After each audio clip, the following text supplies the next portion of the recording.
ourselves out of the situation where we are in right now, living beyond our means and expenditure. And now we're just getting revelations that some of those figures did not add up way back 6 years ago. So now we are backpedaling, trying to fix the economy. But we'd like to hear from you as well. Yeah, we're talking about what is the truth, what's the real situation? And how do we sort ourselves out? How do we get ourselves out of the hole? Because we are continuing to dig, and we've already realized we are in a hole, but we're still digging right now. We need to stop digging fast. But what are your recommendations? 22422 is SMS line.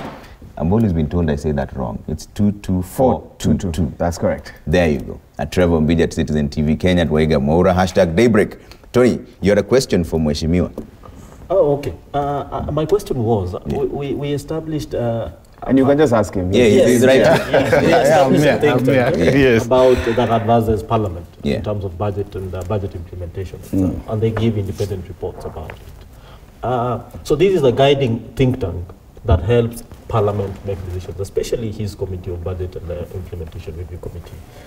So the question is, I don't think they can run away and say they're not very aware about the facts on the ground, about the numbers itself, because they are supposed to operate independently from the numbers that they receive from Treasury. They have a think tank that look at those numbers. And I can agree with him when we say we have a broken public finance structure. And one of the main reasons for that we put Parliament at the end of the budget formulation is that they're able to be the last resort to protect the public mass and the taxpayer. If you look at how what we borrowed from the Constitution, it's from the American system. When executive brings over ambitious target revenues or borrowing that they feel is not right, that's how we have a government shutdown. They will tell them, you either review your limits, you either review your numbers, or you're not passing the budget. That's how a government shutdown. Simple as that. Yeah. That's the accountability that we need, and that's the problem that we have. The accountability on Parliament side is one of the main problems that we have in this case. Mheshimiwa, right of reply for that. Can you simply just say we're not passing this budget? Let me just explain in very simple terms. And I must say that we have the best parliamentary budget office actually in the world. Yes. It's known all over the world. Very many countries are coming to Kenya to benchmark in terms of how we do our budget. So while they have their own way of generating the figures, I just want to explain the reason why Treasury has been pushing that we move from percentage of the GDP to a specific figure like 9 trillion is because what has come out is as you generate your GDP figures, there are a number of things you consider, and those who are economists like him, they know what you consider to generate. How do you measure GDP? If you ask that question, there are things you must consider. Domestic investment, home consumption, and all those things. And what has been happening, because it is a percentage, those who know mathematics, very simple mathematics, if you get 5 divided by 10, it becomes 2. If you increase the 10 to 20, it reduces. So long as you're around to play around with the denominator, your figure can be what you want. So what it looks like is like, in generating our GDP figures, there has been a bit of playing around with the figures to make sure that the figures look very good. And I think that's why you see now we have said, let's move to a specific figure. I remember when I joined Parliament in 2013, we had a figure of 1.2 trillion. That's what actually Kibaki left this country with. Yeah. That time we were being requested to move it to 2.4 trillion. Yeah. But after we moved it to 224, during preparing the financial regulations, the Public Finance Management Act regulations, somebody replaced the 2.4, sneaked in the percentage bit. And these are the things I'm saying, as a country, we need to come out and say openly that this is why we are getting things wrong. So what has happened? And that's why I'm saying Kenyans is asking, why are we borrowing? Why can't we say we can't approve the budget as you are saying? Enough is enough. But the question is, you remember we passed this budget in June. Yeah. Now, when we are passing this budget, and I want people to go, the good thing with Parliament is everything is recorded. You can go to unanswered. You find that when we are debating that budget, Parliament did pass a borrowing level of 635 billion. That was passed by Parliament. And if you look at the Constitution, in terms of budget making process, always the approval is with Parliament. Parliament must approve. So if we approved a budget with a borrowing level of 635 billion. So when you tell us, as members of Parliament and Kenyans, when you say we don't borrow, what happens? If you are telling us, don't borrow, we are telling us, if you don't improve the figure of borrowing, then we are saying don't borrow even the 635, which is part of the the budget we are discussing today. And the budget she is mentioning that it has been reduced for judiciary. So what is going to happen is, when you look at our budget in totality, which is at 3.02 trillion now, that all the borrowing which is there is for development expenditure. So it means if you don't borrow, you don't do development. So what will happen? We will pay all these civil servants in the offices their salaries. They will be able to do what they do. They are recurrent to do nothing.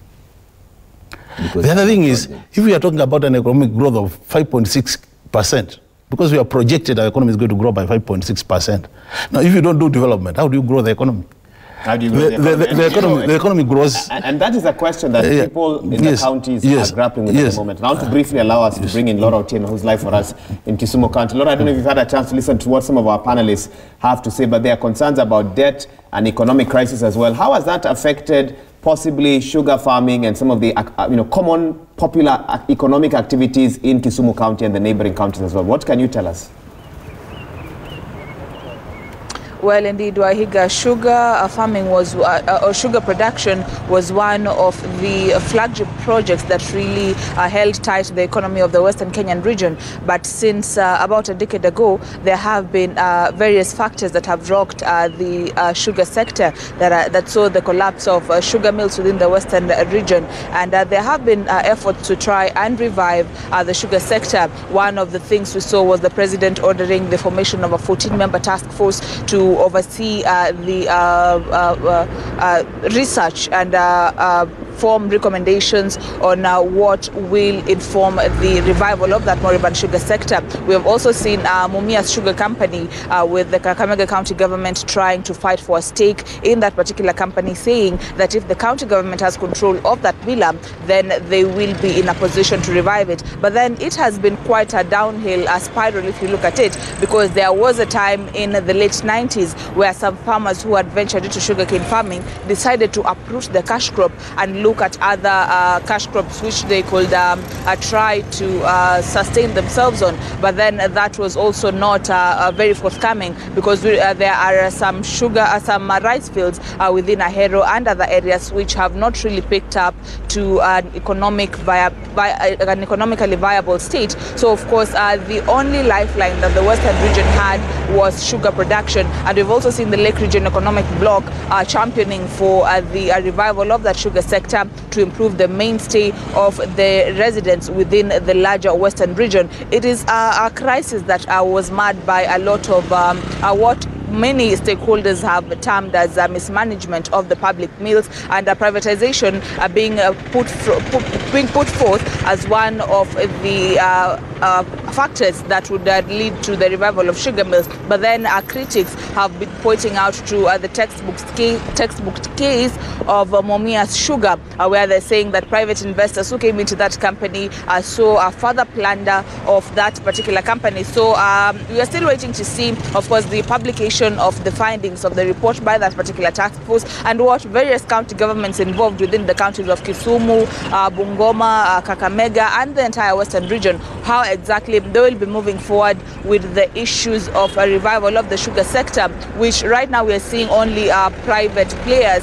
thriving in the sector. The country currently has a shortfall of about 300,000 tons, which is usually catered for by importation. But then the government is really trying to revive the public millers so that we can have local production meeting the annual consumption. So of course it's a wait and see game to see what county governments will be doing, what the Lake Region Economic Bloc will be putting forth, and what the Agriculture Ministry will also be fronting in terms of trying to revive the country's moribund sugar sector. Well, thanks, Laura. That's Laura Otieno giving us an update regarding the sugar belt area, where there's still farmers have a lot of trouble there. They're still not making ends meet. And Philip Mwema, you had a comment on this issue of sugar. Yeah, I mean, if we look at the sugar belt, and coming in a context whereby agriculture is the backbone of this economy. I mean, growing up, that's one thing that we knew. The sugar belt is a sad story.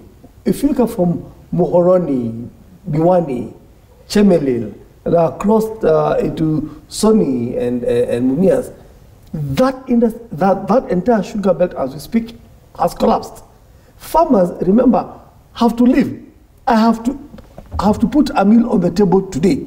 Our school fees to pay tomorrow. So a farmer then had to make a decision, do I hang on into this sugar that I'm sure about being paid, or uproot and plant a cash crop that will give me money now to be able to meet my recurrent needs, not long-term needs. So as a result of that, to find in the sugar belt, we have young Ken, and I think the sugar belt sector, they just need to expedite the privatization, get it into the private sector, because we consume sugar as a country. Yeah. The level of importation of sugar that we do is appalling, to the detriment of the local farmer. We need to sort out the local issues within... And there are many issues there. There's the cheap imports, there's the cost of production, there's obsolete machinery. Who's sleeping on the job here? Because this is something we could see from a long time ago. We have machines that were brought in 20, 30 years ago. The cost of maintaining them is even much more higher than buying new ones. But the thing is, I think the reality is, within the sugar belt, that was a playing ground for the ruling regime to loot. It was just looted. Okay.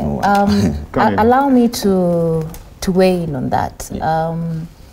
I think it's high time that leaders in this country, and cutting up cross-board, for as long as you're charged with governance, it's important that we lead today for a better tomorrow.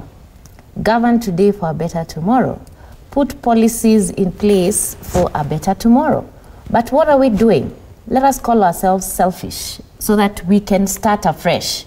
I mean, it's high time we do that, because if we keep passing the blame, we will never come up with a solution.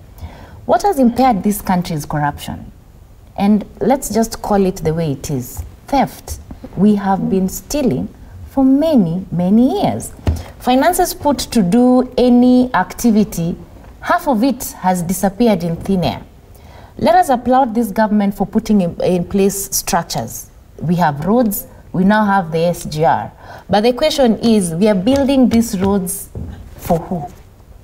And what are we transporting and at what cost? Yeah. Let me talk for Wanjiko, because when you go to the central part of this country, we are uprooting our coffee plantation. So why do we have the roads if it's cows and goats which are going to be basking on them? The western region, it was a basket. It's a rich economy in terms of agriculture, but nothing is moving. We have killed all the industries, you know. We are importing. The Chinese have flooded this market. So we are importing a lot of China ware, but these containers that are coming to this country, what are they going back with? Yeah. So it's just a matter of our planning. It's a matter of our priorities. It's a matter of what are we doing? Is it me making quick money today at the expense of the future of this country? Is it that we are now auctioning ourselves? Because when you talk to the common mwananchi, people are hurting. Yeah. There is no money moving. Businesses are closing down. So I'm even wondering, where is KRA going to collect tax if the simple things as ease of doing business is no longer there? When you ask SMEs currently, they are all closing down. People are completely closing down businesses because the borrowing rates are high.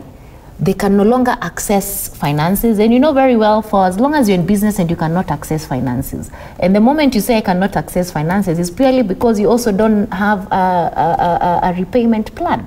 If you don't have a viable repayment plan, then it means we're all plunging ourselves into an economic crisis. And the pending bills don't help and pending bills don't help either. So all of us are borrowing from Peter to pay Wanjiko, and it's becoming a cycle, and it's still rotating. It's a vicious It's interesting cycle. that you bring up the issue of tea and coffee. And Central Kenya. Yeah, and the Central Kenya we no longer have cotton. We have Martin Munene. Let's listen to Martin Munene. He's joining us live from Nyeri, I believe.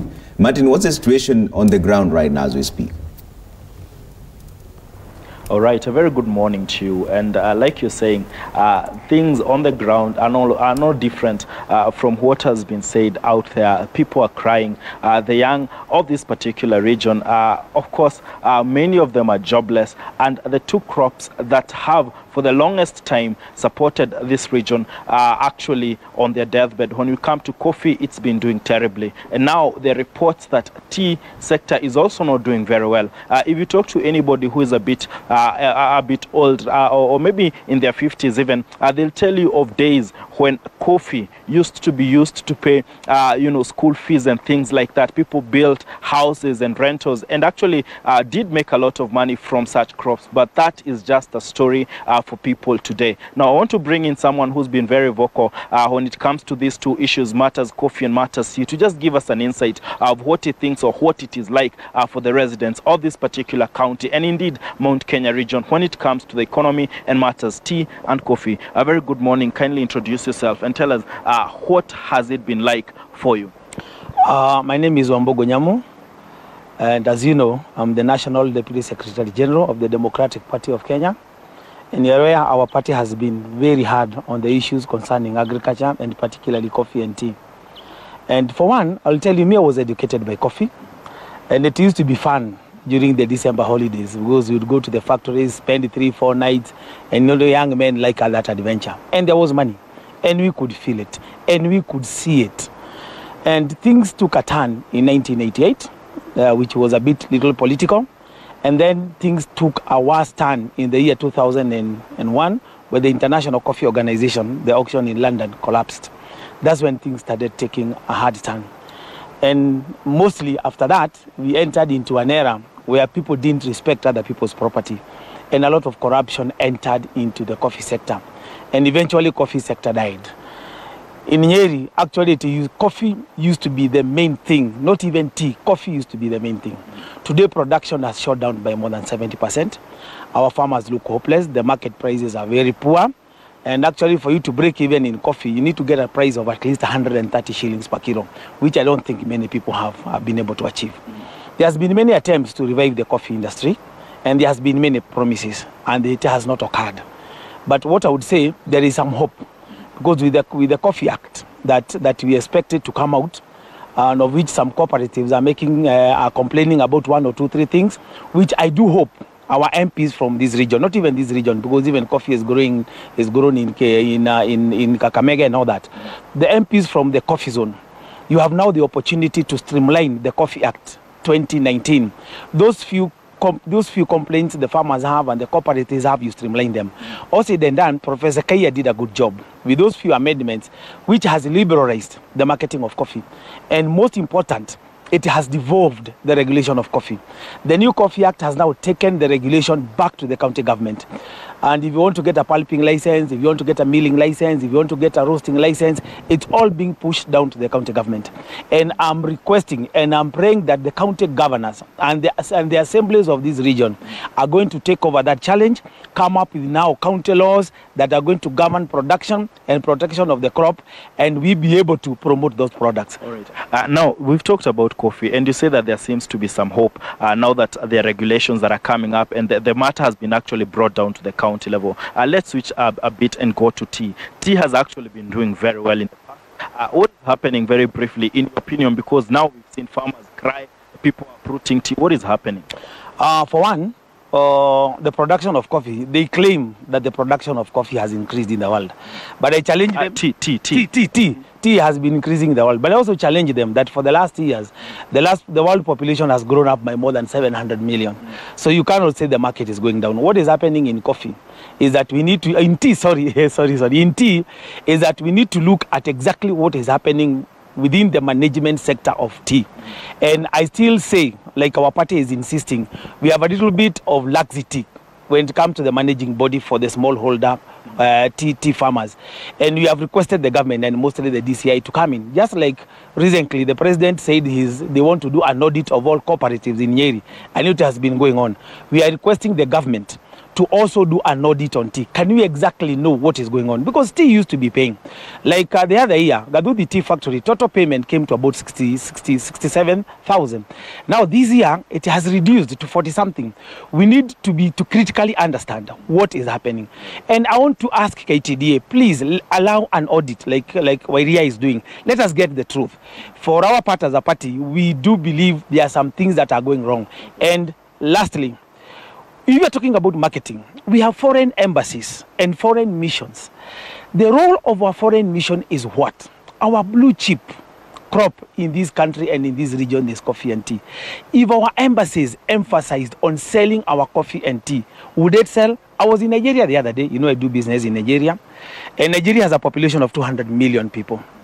The tea they are using is coming from London. It's an African country. What is our foreign embassies and mission doing in Nigeria, a country like Nigeria? Are they selling our products? So if you look at the management, we enter into management, we look at the foreign missions, if they intervene in the selling of our products, we are going to get money in this region and the economy is going to grow. All right, thank you very much. He says that he believes that one, there has to be management changes when it comes to the tea sector.